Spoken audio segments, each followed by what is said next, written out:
Good evening అండి అందరికి. మాట్లాడండి సార్. అందరికీ నమస్కారం అండి.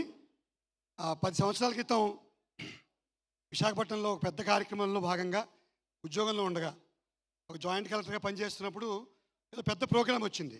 ముందు రోజు గీతాంజలి సినిమాకి వెళ్తే చాలా రిలాక్స్ అయ్యి పని బాగా చేసుకోగలిగాను. తిప్పి కొడితే 10 ఏళ్ల తర్వాత గీతాంజలి 2లో ఆయన నన్ను వేషం ఇచ్చేసి ఒక యాక్టర్ని చేశారు. సో 10 ఏళ్ల కాలంలో మళ్ళీ ఈ సినిమా చూసి అందరూ కూడా మన పనుల్లో మంచిగా ముందుకెళ్ళే అవకాశం వస్తుంది.